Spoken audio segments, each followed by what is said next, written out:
هنبدأ النهاردة سلسلة جديدة يا جماعة، سلسلة جديدة من مرومة لايف ستايل. هنتكلم فيها عن ايه؟ عن حاجة مهمة اوي، حاجة مهمة اوي عشان جوزك يقول عليك ان انتي ست بيت شاطرة ومفيش منك اتنين، ست بيت لهلوبة، ست بيت فرفوشة، ست بيت يعني مفيش منها اتنين بجد يا جماعة. تعملي ايه؟ بصوا، انا جوزي بصحى الصبح يعني وكده، بقول له يا حبيبي عايز تفطر ايه؟ بيقول لي لا انا مش عايز افطر، انا هي كوبايه القهوه اللي هشربها الصبح عشان ايه؟ تفوقني وتصحصحني كده وتخليني تمام التمام واعرف اقاوم في الشغل. خلاص يا حبيبي، انا طبعا يا جماعه ماليش في القهوه، بعملها عادي، كنت بابايا وكده، بس جوزي ما بيرضاش يخليني اعمل له اي حاجه عشان انا ببوظ اي حاجه ماشي بس فايه يقوم واخد لي ايه؟ الكوبايات بتاعة البيت ويرجع لي بيها كده، يرجع لي بيها كده، دي بلاقيه بقى يعني داخل عليا بلوكشة كوبايات. اقعد انا في المطبخ ادور على الكوبايات، اقول يا ربي الكوبايات راحت فين؟ الكوبايات ال50 بتاعت الشاي اللي بايدينا راحت فين؟ المخططه والمشجره والساده، الكوبايات راحت فين؟ الكوبايات بتنقص يا جماعه، في ايه؟ هو الواد ده بيكسر الكوبايات؟ سيد الناس يعني بيكسر الكوبايات ولا ايه؟ اكتشف بقى ان هو راجع من الشغل عامل فيهم القهوه وسايبهم في العربيه، بينساهم ساعات يجيبهم كده، يقوم بقى داخل لي ايه؟ 3 كوبايات 4 كوبايات 5 كوبايات بالمنظر النهارده. بس انا طبعا عشان بفضيهم هنقول لكم دلوقتي بفضيهم ليه. يا جماعه ثانيه، انا سامعه صوت البت دي بتبكي، نهار اسود عليا. انا جيت يا جماعه رجعت. بصوا ما تضايقوش من صوت الاغاني، انا مشغله الاغاني بس للبنت عشان ما تبكيش. فايه يلا هنكمل. احنا وصلنا لحد فين؟ القهوه. بس انت عايزه جوزك يقول عليك ان انت ست بيت فاشله؟ لا طبعا حاشا لله. فايه فجوزي بيرجع لي بالكوبايات، لوكشه الكوبايات دي زي ما قلت لكم كده، وبلاقي فيها التفل بتاع في قعر الكوبايه كده، التفل بتاع القهوه. بقوم ايه بقى يا جماعه؟ هغسل الكوبايه وارميها؟ لا طبعا، لا طبعا. انتوا عايزين يعني جوزي يقول عليا ان انا بقى موت الصدق عشان صوت عليا.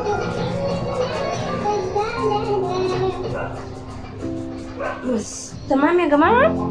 فايه يا جماعه محدش يتريق على الاصدار بتاعي. انا طبعا يعني ايه، ما بحبش التصنع. انا يعني شخصيه بكره اي حد بيتصنع، اي واحده بتتصنع كده لان هي جايه من التجمع الخامس وجايه من دجله بالمز. لا ما بحبهاش، ما بتنزليش من دول اللي هي بتتكلم كده. لا يا بناتي وحبيباتي وانا جبت وعملت لا مش بحب كده. انا بحب ابقى على طبيعتي مع اي حد، والله مع اي حد يعني. الحمد لله كلنا اولاد ناس، يعني كلنا اولاد ناس، مش انتي بنت ناس واحنا اولاد كامل. المهم فرحت ايه، فانا طالعه بالازاز، محدش يتريق عليا طبعا يا جماعه، لان انا مش كل يوم هقعد اصور لكم في فيديو هلبس لكم. مش منطقي خالص، مش منطقي خالص ان انا هقعد اتمكيج لكم واعمل لكم حواجبي واعمل لكم مش عارفه ايه واحط روج. يعني كويس الحمد لله انا حاطه روج ده يعني ورق الحمد لله. تمام، هنيجي بقى نكمل السلسله اللي هنبداها مع بعض. بدايه جميله. السلسله دي مش هنخلصها يا جماعه، احنا قاعدين مع بعض قاعدين مطولين. بس المهم فبيجيب لي كوبايات كده القعر القهوه كده برميها، اغسلها وارميها؟ لا طبعا انتوا عايزين جوزي يقول عليا ان انا ست بيت فاشله؟ لا طبعا يا حبيبي انا ست بيت جدعه جدا جدا، وبحافظ على فلوسك وبحافظ على كل حاجه. اوعى تفتكر ان انا برمي اي حاجه، لا طبعا انا ما برميش اي حاجه يا حبيبي. اوكي، هناخد دي. بصوا يا جماعه انا مفضياهم، يعني انا كل ما بجيب كوبايات بيفضي وبروح اعمل ماسك. تمام، الماسك ده ماسك القهوه. القهوه بتفتح يا جماعه البشره جدا، لان فيها مضادات اكسده كده، بتحسي ان بشرتك فتحت كده بقت نضره كده. والله العظيم يا جماعه القهوه دي مفيش منها اتنين، عشان احنا اصلا بشرتنا اللي هو بتسمر من اقل حاجه. يعني انا بشرتي بصراحه يعني ممكن اهو تبقى بيضه كده وكويسه وحلوه، اطلع في الشمس دقيقه الاقيها سودا. حتى الناس بتستغرب، يعني قرايبي لما بيشوفوني بيقولوا انت مالك مسوده كده ليه؟ اقول لهم والله العظيم انا مش سودا، لون اسود يا جماعه. تمام. بس هجيب زي ما قلت لكم انا محوشاهم في كوبايه، يعني محوشاهم، باخد معلقه كل ما باجي بحتاج مثلا ان انا عايزه اعمل ماسك باخد منه معلقه. فانا خلاص مش هاخد دي، كنت حافظاها في الثلاجه بس جايباها يعني اوريها لكم عشان اعرفكم ان انا ست بيت مفيش مني اتنين. ست بيت ايه مفيش مني اتنين. اوكي. فهفضي بتاعت الكوبايه بتاعت النهارده دي يا جماعه. انا هجيب الكوبايات اللي بتقع دي كده. ساعات يعني بكسل يعني بصراحه مش بعمل يعني، هو مش كل يوم طبعا يعني، هو ممكن مرتين في الاسبوع مثلا. هنفضيها كده في الكوبايه، هنفضيها في طبق. فضيناها في طبق. تمام. احيي الغدا. تقولي لي ايه اللي حصل ديت؟ انا عشان بعمل الغدا دلوقتي ف ايه طبعا هتستغربوا الغدا ايه اللي بتعمليه الساعه 7 ديت 7 الا ربع. يا جماعه انا ست بيت شاطره بعمل غدايا ايه بدقيقه. تمام. هو مش غدا يعني بالظبط يا جماعه، انا عامله محمر برجر. ست بيت شاطره يا جماعه، ست بيت مفيش مني اتنين. المهم فضينا التفل بتاع القهوه كده. هنجيب ليمون، معلقه كبيره ليمونه، معلقه كبيره قهوه اهي، معلقه كبيره اللي فضيناها، وهحط عليها معلقه كبيره ليمونه. يا جماعه الليمونه دي نص ليمونه كده لقيتها في الثلاجه يعني انا كنت ببوظ. طبعا احنا ما بنرميش حاجه، احنا ما بنرميش حاجه بنرميها، احنا اللي بيبوظ بنستخدمه. تمام. خليكم معايا كده ومصحصحين، خليكم معايا ومصحصحين. فكروني بس بالبرجر يا جماعه عشان انا نسايه جدا جدا. وجوزي اقسم بالله لو صحي ولقاني عماله بصور وسايبه الاكل على النار هيفجرني وهيفجر فيكم وايه، هيفجرنا كلنا. يا ليمونه الحته دي، لا هي مش بايظه، مش بايظه، هي محمضه بس شويه عشان تلاقيها من بدري. بس عملنا المصر. اوبس نسيت اقول لكم حاجه مهمه جدا جدا جدا. في ماسك برضو قهوه بالزبادي، بس ده هنعمله المرات اللي جايه. قهوه ايه بالزبادي، وانا عندي كميه زبادي مهوله يعني. هتقولي لي بتحوشيهم ولا بتعملي فيهم ايه؟ بحوش. عايزين جوزي يقول عليا الناس كده بحوش، دول ليهم سنين، ليهم قرون، هما ليهم قرون. طبعا الحاجات اللي منتهيه الصلاحيه انا ما برميهاش. انتوا نبله ولا ايه؟ عايزين جوزي يقول عليا ان انا ست بيت فاشله وبضيع فلوسه. لا طبعا ما بضيعش فلوسه. بصوا يا جماعه ده في منهم الضعف. امي بس في العيد لما جات لي عملت لنا بيها زبادي بسلطه الخيار. زبادي بسلطه الخيار. الله يسامحك يا اما. الحمد لله احنا يعني احنا كويسين يا جماعه، الحمد لله احنا كويسين. بصوا معايا كده، استنوا عشان ايه. بصوا 25/10 تاريخ 25/10 من شهر 10 يعني من شهر 10 احنا في شهر 4 6 شهور، بتاع 6 شهور كده. الزبادي واحدة تانية برضو منها، في واحدة تانية وهم كانوا كتير. امي عملت لنا بيها سلطة الزبادي. والله العظيم الحمد لله ان احنا بخير. هو احنا مش بخير قوي يعني، يعني جالنا يعني وبابا رقد يعني في البيت يعني بتاع 4-5 ايام عنده اسهال من الزبادي دي يا جماعة. يعني تعتبر جديدة شوية يعني، اللي هو 22/2 اهي 22/2. هتقولي لي انتي ما بترميهمش ليه؟ لا طبعا ارميهم اضيع فلوس جوزي في الارض. لا طبعا استخدمهم دلوقتي على وش امي، على وش ايه امي. ففي ماسك بيتعمل القهوة بالزبادي خطير برضو يا جماعة، والله العظيم خطير خطير خطير خطير خطير خطير، مفيش منه ماشي. وبتحطي معاه هنبقى نعمله يعني في مرة ان شاء الله الكركم والقهوة وقهوة وكركم وزبادي. تمام. فايه طبعا الزبادي ما بتترميش، الزبادي مدة صلاحيتها اي حاجة مدة صلاحيتها بتنتهي ما بتترميش ترميش، انت تستخدميها عشان جوزك ما يقولش عليك ان انت بتضيعي فلوسه في الارض. مهمله، ست بيت مهمله. طبعا احنا يا جماعه ستات بيوت مفيش منا اتنين، مفيش منا ايه. بس هتعملي بقى ايه المص، تقلبيه كده. تمام.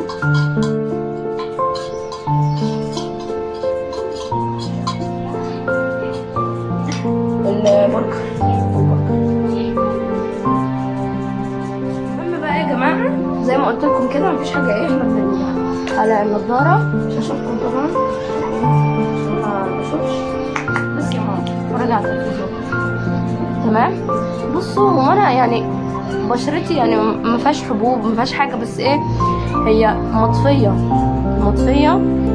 فايه يا جماعه، وعندي بصوا بقع كده كلف حمل يعني بيجيلي دايما، يعني في ولادتين الاثنين بتطلع لي حاجات زي بقع كده. بصوا مش هنا اهي وهنا. فايه دي هتقولي واحده دي اهي بقعه، لا طبعا دي يا حبيبتي مش بقعه، دي وحمه. دي وحمه. نرجع شغلنا كده لورا عشان هنعمل الماسك ان شاء الله. يا جماعه ايه محدش يتخلص. بصوا البشره الزايقه مجهده مفرهده، فيها هالات سودا، فيها بقع، فيها قرف، فيها ايه قرف. نخلط البتاع ده كويس قوي قوي قوي قوي. هتجيبي بقى ايه بايدك كده وتحطي ايه الماسك بايدك، تحطي ايه الماسك على وشك كده. طبعا ايه انا عايزه ارجع الطرحه دي ورا كده عشان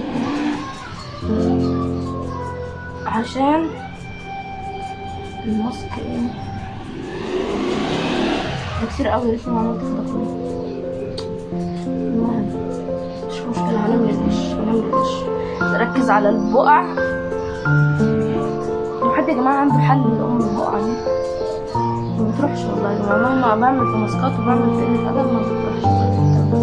بصوا تلاقي يطلع فرق يعني حته بيضه وحته سودا.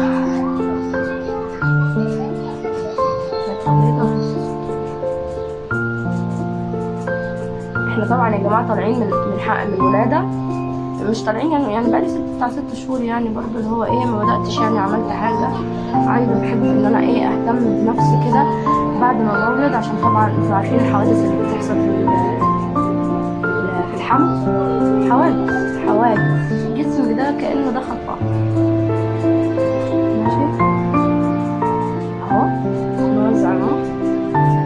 احنا بنحط كده نفرق كده نفرق. انا بحب اعمل ماسكات قوي. انا بحب يعني انا وبنت كنت عاشقه ان انا اقعد اخلط حاجات وبتاع، كنت بستخدمها يعني. بس دلوقتي بقيت يعني بعمل حاجه ما بستخدمهاش. مفيش وقت والله، مفيش وقت زي ما انتوا شايفين كده والله. عشان احمر بس البرجر باخد سنه. الساعه كام دلوقتي؟ الساعه 7. الساعه 7 بالظبط واحنا لسه ما اتغديناش. ست بيت شاطره قوي قوي قوي يا جماعه، مفيش مني اتنين. معلش يا جماعه انا مسكنه ومرشحه وحد بلا والله. هو ايه ده مش راضي يخلص. عملنا كله طبعا يا اختي سكر. بعد كده انا مفيش لي حاجه يعني عشان ايه الدنيا هتتبهدل قوي. كتري على قد ما تقدري. نركز على الحتت اللي هي ايه مبقعه.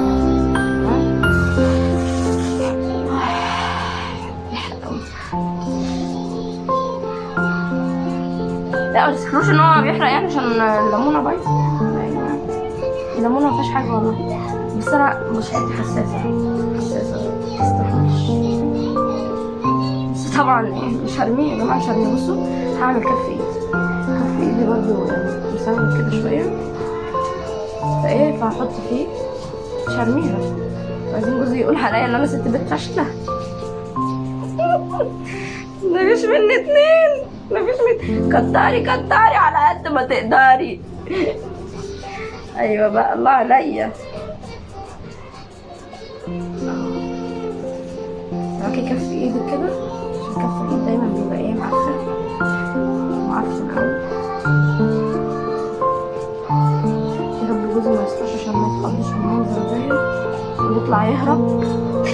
بيقول لي انا طالب الطلاق، انا هخلعك.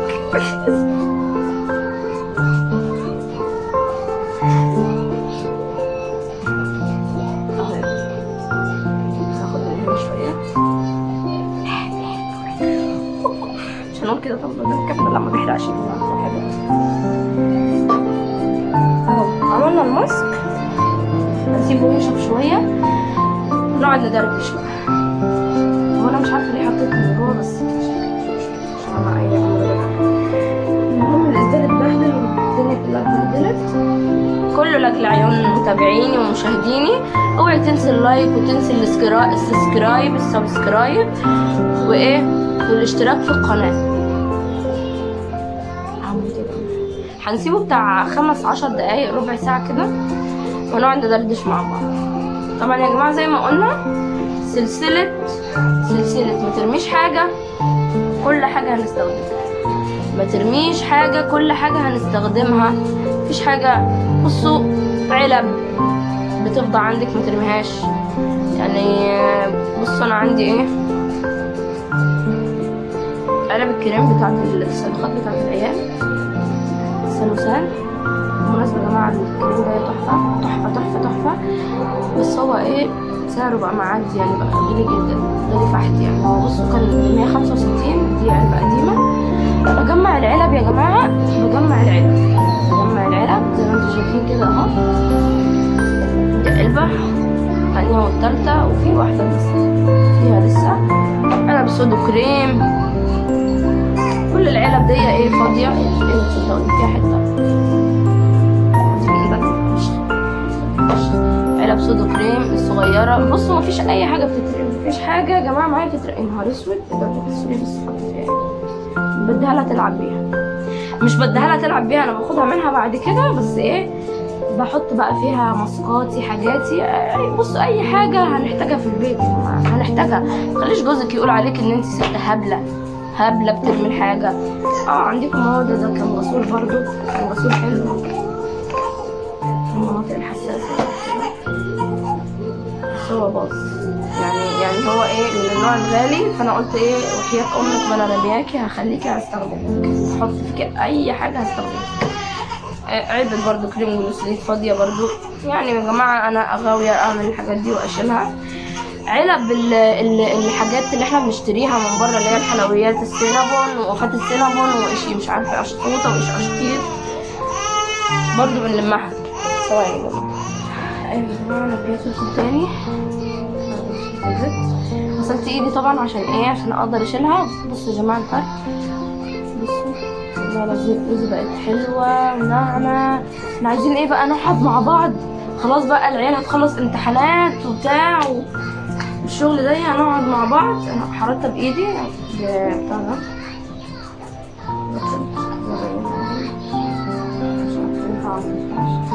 اهو تحفة يا جماعة. اسود بيع رهيب تمام، ريحته رائعة. نحط حتة بس ما نكترش كتير قوي برضه عشان الحاجة ما تخلصش. ما تكتريش عشان الحاجة ايه ما تخلصش. عايزين نقعد بقى يا جماعة نهتم بنفسنا شوية، نشوف نفسنا شوية. خلاص تعبنا من العيال، تعبنا جبنا اخرنا خلاص. تربية الواحد مش مهتم بنفسه ولا ببيته ولا في حياته ولا اي حاجة. يا جماعة انا ست بيت شاطرة طبعا، تتكلموا فين. هتقولي لي دلوقتي انت ما تروحي تصحي جوزك وتروحي تتغدي بتاع. ما لا مش هينفع، عشان بس ايه عامله الماسك. اول لما هيشوفني بالمنظر ده هيتخض، يقول لي ان انت عاملاها دايه ويبهدل الدنيا ويشتمني. لهوي البرجر حطاه في الساعه. طبعا هنشيل علب الزبادي دي هنستخدمها مرة تانية ان شاء الله. يا جماعة احنا قاعدين مع بعض مطولين في السلسلة دي، مطولين. عايزين بقى نهتم بنفسنا. كنا بنتكلم بقى بنقول ايه، العلب بتاعت الكريمات والحاجات دي ما بنرميهاش يا جماعة، بالمناسبة لو عايزين يعمل لكم فيديوهات عن المنتجات اللي هي الحاجات مستلزمات الولادة والأطفال وكده، هقول لكم يا جماعة كل حاجة. أنا والله العظيم مجربة كل حاجة، يعني مفيش حاجة فايتاني. ست بيت شاطرة، أروبة مفيش منك اتنين يا ستي بقى، اسكتي بقى. يلا رجعنا تاني. بس بقى بقول لكم العلب يا جماعة والحاجات اللي زي كده برضه. ده كان شامبو، العلبة بتاعته طبعا ما رميتهاش، كنت هستفاد بيها ليها يومها وليها عوزتها. ماشي زي ما بقول لكم. العلب برضو بتاعت اللي هي السينابون، فتة السينابون والحاجات دي ما برميهاش. تقولوا لي طبعا انت مش جايبه علب ثلاجه يعني لما اتجوزتي؟ لا حبيبتي كده، حبيبتي جايبه كل حاجه، عندي كل حاجه، بس انا ما بحبش ارمي حاجه بصراحه والله العظيم. اهو محوشاها لما حتى بصوا جوزي كمان مستفاد منها، حاطط فيها المسامير اللي صلح لها الديسبنسر، حاطط فيها المسامير والمسطحات. استفدنا ولا ما استفدناش؟ حاجه زي كده كان هيقعد يقول لي اديني لي حاجه تحط فيها، ده انت ست فاشله.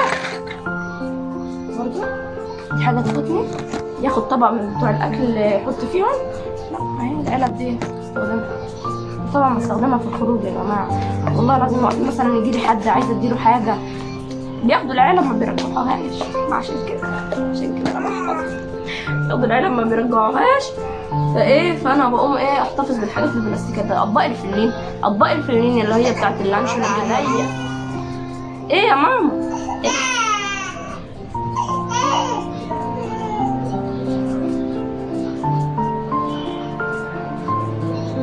لا يا جماعه، انا شكلي هروح اصحي ابوها يقعد معاها لحد ما نخلص. بس هيهزقني، يقول انت سايبه، انت مهمله عيالك وعماله تتصوري لي وتعملي لي. انا جوزي صعب جدا، الله يكون في عون كل واحده متجوزه يا جماعه. الرجاله دي والله العظيم عايزه لها دماغ لوحديها، يعني مش متفهمناهمش بصراحه. عايزين كتالوج كده يجي معاهم. الرجاله حلوه، مفيش منها اتنين. بس وهروح اشيله في التلاجة. وطبعا اي حاجه يا جماعه مش هتترمي، اكل باي لا الاكل طبعا خلاص هيترمي، هنرميه في الزباله. الحاجات اللي ممكن نستفاد منها، حاجات يعني زي الزبادي دي. يا جماعه بالمناسبه صح، عندي علب سمنه برضو، سمنه بلدي كده، مش عارفه بلدي ولا ايه هي، يعني هو كان جوزي بيدوها له في الجيش ده. عندي بتاعتين كده، صفحتين مدة صلاحيتهم انتهت. فاحنا طبعا مش هنرميها في الزباله يا حبايبي، مش هنرمي حاجه. انت عايزه جوزك يقول عليك انك ست بيت فاشله؟ لا طبعا بتاتا. هنحتفظ بيها لاجل غير مسمى، وهنعمل بيها ماسكات، هنعمل بيها حاجات، هنشوف هنعمل بيها ايه. اكيد السمنه بيعملوا بيها حاجات. ماشي بس وخلصت الحلقه. واستنوني في حلقاتكم. تدوسي لايك بقى يا اختي، دوسي لايك بقى بدل ما انت قاعده تتفرجي عليا كده بس وخلاص. دوسي لايك واعملوا سبسكرايب واشتراك في القناه عشان دوسوا زر الجرس عشان توصل لكم كل الاشعارات الجديده. تمام يا جماعه؟ فهمتوا؟ يبقى وصلنا لاخر الحلقه. ان شاء الله هكمل في السلسله دي. قولوا لي بس انتوا حابين ان انا اكمل فيها ولا لا، وشجعوني، ادعموني بلايك وسبسكرايب وفعلوا زر الجرس عشان يوصل لكم كل فيديو جديد. سلام، دمتم سالمين. وهنا قفلت معاكم الفيديو يا بنات، ونسيت اوريكم النتيجه الاخيره. زي ما انتم شايفين اهو وشي صافي مفيهوش حاجه بجد والله. الماسك ده يا جماعه خرافه بجد، رائع. اعملوه دايما. بعد كده هنا جيت بوريكم الكريمات المرطب. ده كريم بيبانسين للبشرة الجافة، خطير يا جماعة، جميل خالص. وهنا برضو ده بنتينول بانكس، برضو مرطبات فانو، كل دي مرطبات كرباميد برضو، بس في ناس مش بتحب تحطها في وشها. ده بقى الكبير بتاعهم مستقبل وايتنينج كريم. ده خطير يا جماعة، خفيف كده على البشرة خالص، ولما بتحطيه بتحسي ان بشرتك ناعمة وطرية زي بشرة البيبي.